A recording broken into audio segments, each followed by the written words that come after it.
Ladies and gentlemen, boys and girls, children of all ages, welcome to the channel. It's your boy, World of Wrestling, here back with another discussion about WWE Smackdown review on September 8th, 2023.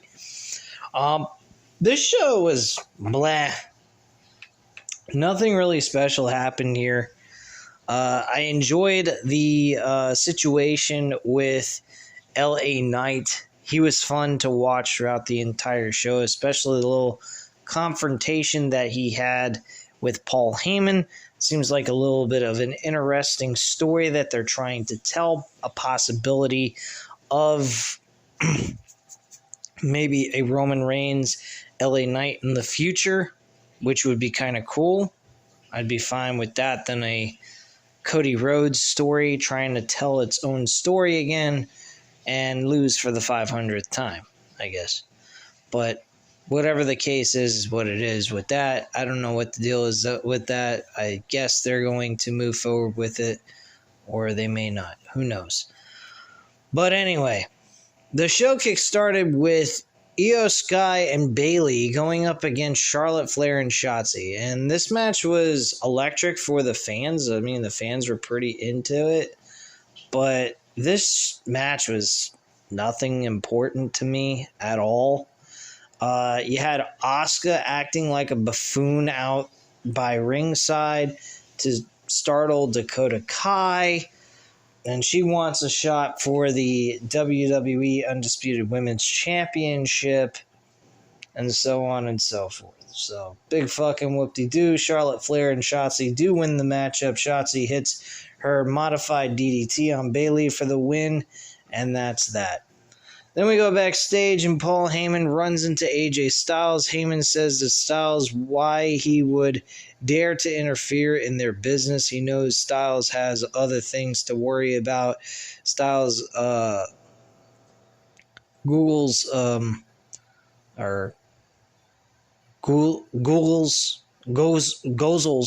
Heyman, and Jimmy Uso attacks Styles from behind. Backstage, Kayla Braxton is with Bayley, Sky, and Kai, and Sky says she's ready for Asuka. Sky wants a match with Asuka and will put the title on the line one-on-one. So that's pretty much what happened there. Then we had an in-ring segment with LA Knight. Knight craps all over The Miz for blaming John Cena for his loss. Knight says he didn't ask for or needed Cena for anything. He doesn't need Cena's approval, even though he has respect for Cena and what he's done in the business. Miz doesn't have to like it. It's the truth. So he needs to take that bitter pill and swallow it. Knight is about to accept Miz's challenge, but Grayson Waller's music hits, and Waller says Knight is getting ahead of himself. Waller introduces Austin Theory and notes they are now the only undefeated tag team in WWE. Theory says there won't be anything left of Knight for The Miz after tonight. Knight tells Theory that just 26 years old, he can get his keister kicked tonight by LA Knight. Yeah. So we get LA Knight versus Austin Theory. LA Knight picks up the victory just the way he should. He hits the BFT and gets the win on Theory. And that's how I feel about that. I think LA Knight needs to be pushed heavily. He is a fucking major attraction that WWE needs to jump onto and actually utilize at the best of their ability, because this guy has a lot to offer. The fans are heavily into this guy. I don't give a fuck if it changes their plans or doesn't match up or gel well with their plans. LA Knight is the fucking shit. I've been saying this a long time ago. If you go back in 2017 when I reviewed Impact Wrestling, while LA Knight was at the time Eli Drake holding the Impact Wrestling World Championship, I was even saying that this guy is a megastar and is definitely a franchise player for Impact Wrestling. And with that being said, he is now in a major promotion such as WWE, and he is providing the same kind of impact that he did in TNA. And I have to admit, this is a huge opportunity for WWE to jump on that bunny wagon and take advantage of it full on, because this guy has got a lot to offer to this business. He has got a lot of old school qualities that he brings to the WWE that WWE used to have in other performers, and that is what they need to utilize and take advantage of at this present time. They need a star power, a person that's genuine and gels well with the fans the way LA Knight does, and this guy does that very well. Just my personal opinion, the way I see it. And that's that. We then have a backstage segment where LA Knight comes in while Paul Heyman is trying to speak to Adam Pearce, and Paul Heyman kind of felt it was a little disrespectful for him to come on in there without giving any kind of respect and just knocking or waiting his turn to speak to Adam Pearce. And that was how that all went down. Next up, we had the Judgment Day. Baylor says they have all the gold. Dominic tries to speak, and it gets drowned out by boos, which is not really real boos. It's fucking audio formatted.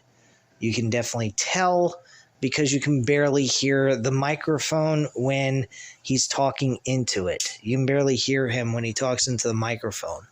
I mean, it's fucking forced beyond belief. You can definitely tell this is audio format. It's not genuine boos. When he first turned heel, yes, he was being booed the way he's supposedly quote unquote being booed now. But at this point in time, you can clearly tell, and if you can't, then there's something severely wrong with you. Just my own personal viewpoint on that. Priest says they accomplished something the Bloodline couldn't do. They did something not even Roman Reigns could do. They defeated Sami Zayn and Kevin Owens for the tag team titles, and the Brawling Brutes interrupted and Butch snaps Baylor's fingers. Priest gets clotheslined over the top rope by Holland, and we get our match started for the tag team titles between the Brawling Brutes and Judgment Day. Judgment Day this year has kind of been making a little bit of a move on the Bloodline, which to me seems a little like long-term booking, something we've been asking WWE to do for a very long time, have months and months built in for a storyline, to have a mega match built up for a major pay-per-view, and then execute the match and entertain us with the match itself. This is a definite possibility. We also, after this match was over, Judgment Day retained their tag team titles. We had Bobby Lashley and the Street Profits get in there, and they were talking some shit about the Bloodline and how the Bloodline is, really not the Bloodline anymore, which pretty much they're not. They don't have anyone but Roman Reigns, Solo Sikoa, and Paul Heyman, with Jimmy Uso kind of on the outside trying to get back in, which makes no sense because he went ahead and was the first person to kick Roman Reigns in the face from the Bloodline.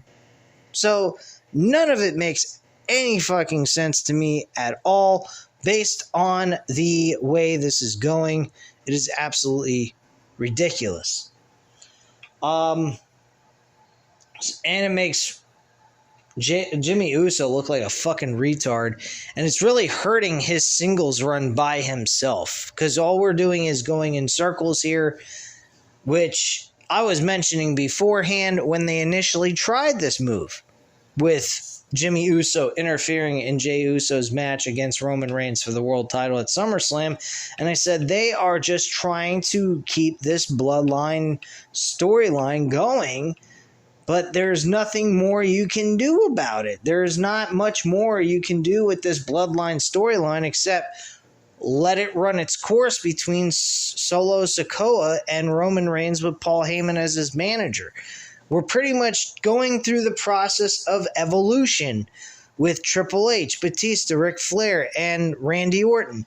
That is the same process this needs to go in. We need to have one member at a time leaving the group and slowly diminishing.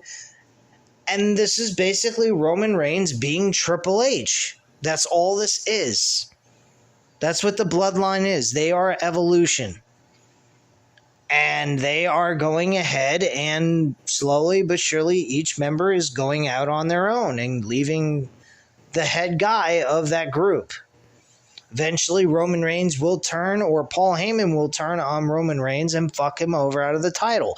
That's where I think this is going to go eventually, for Roman to lose the fucking championship altogether. So it's the only thing that really makes sense. The other thing that could happen is Solo Sikoa turns on Roman Reigns in the middle of a championship match that Roman Reigns is having, and he screws him out of the title. That's another way this could all end for Roman Reigns' reign as champion. But with Jimmy Uso trying to get back into the Bloodline, it makes absolutely no sense, and it makes Jimmy Uso look like a fucking retard at the end of the day. So I don't even understand any of this shit. It really makes no sense. And the explanation as to why he did what he did made no sense either. He's saying he did it because he loved his brother and he didn't want him to turn into like Roman Reigns, which, okay, fine. I guess you can make that as a legitimate excuse, but then you're going to go ahead and revert right back to the person you said you don't want your brother to be like, but yet you want to be with him. That doesn't compute. That's like Robbie the Robot. Can't compute. Boom, my head explodes. Like, what the fuck is this shit? It's an insult to my intelligence. So Judgment Day retains. After the match is over, Judgment Day are celebrating in the ring, and Bobby Lashley's music hits. Lashley and the Street Profits walk into the ring. Street Profits looking fucking good, looking good in really nice suits. No longer with the fucking jerseys and baggy pants or baggy shorts, whatever you want to say they were. They're looking like professional killers. Lashley gets in Priest's face as Ford and Dawkins stare down Baylor and Dominic respectively.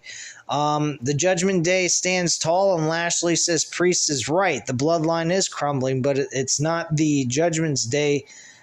But it's not the Judgment Day that's in power. It's Lashley and the Street Profits, which they don't even have a name for them yet. I think they should just call them the new the new Hurt Business. And that's pretty much what they should do, personally, in my viewpoint. Jimmy Uso and AJ Styles was the main event. AJ Styles, actually, before this match ever occurred, was very upset with his group, the club, the OC, because of the fact they were sitting backstage just fondling around with their cell phones and just goofing off backstage, like as if they did not give two flying shits about anything that happened backstage, and how they did not see what happened to AJ Styles by Jimmy Uso attacking him made absolutely no fucking sense. So he was upset, as he should, and he went ahead and walked out on them, told them to stay away from the ring. He doesn't need their help. Nothing like that. So that was that. They never showed up during this match. Jimmy Uso versus AJ Styles was the main event. Jimmy tries to super kick as soon as the bell rings, and Styles avoids it and kicks Jimmy in the back of the knee, sending him flying in the air. Uso tries a few kick roll-ups to no avail, and Styles chop Jimmy in the corner before landing a snap suplex. Styles beats down Jimmy, and the referee checks on Jimmy. Styles picks up Jimmy and tries to set up the Styles clash, but Jimmy rolls out of the ring, and Jimmy rolls back in after using the count. Styles lands a few strikes, and then Jimmy floors Styles with the elbow strike. Jimmy rolls back out of the ring and throws up the one. Styles tries a sliding knee, and Jimmy counters with a super kick. Heyman and Solo Sikoa, who isn't supposed to be there, appear on the stage, and Jimmy is elated. Jimmy slams Styles head into the ring steps after the break. Heyman and Sikoa are at ringside as Jimmy works over Styles. Styles surprises Jimmy with a back suplex, and Jimmy and Styles trade strikes.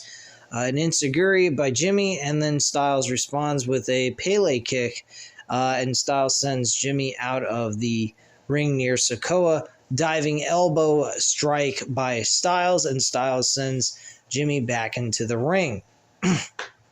One thing leads to another. AJ Styles ends up hitting the phenomenal forearm at the end of this match, and Styles gets the pin for the 1-2-3, and AJ Styles wins the match. After the match, though, Sikoa chases Styles off, and Styles walks up the ramp. Priest and Baylor attack him from behind, and Priest tosses Styles back into the ring. Sikoa drops Styles with the Samoan spike, and that's how the show goes off the air, leaving us all confused as to why the Judgment Day would feed Styles to Solo Sikoa and the Bloodline for them to finish him off to what they were trying to do in the first place.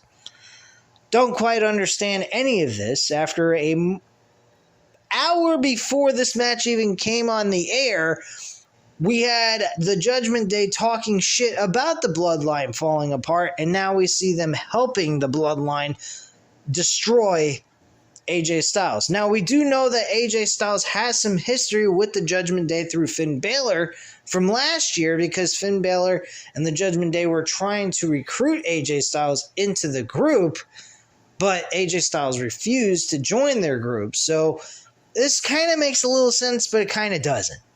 So it's like catch-22 here. Like, what the fuck are we doing? Like, this makes no sense. Hopefully they can clear up the air here, give us some information as to why the Judgment Day is having any association with the Bloodline and actually trying to help them get an edge over AJ Styles from last week. Because this makes no fucking sense to me at all. But anyway, guys, that's the entire review of the show. If you enjoyed this review, by all means, hit the like button, hit the subscribe button if you're not already subscribed to the channel, of course, and leave a comment down below. I'll definitely get back to you on that. Thank you guys very much for watching. Have a great night, guys. Bye.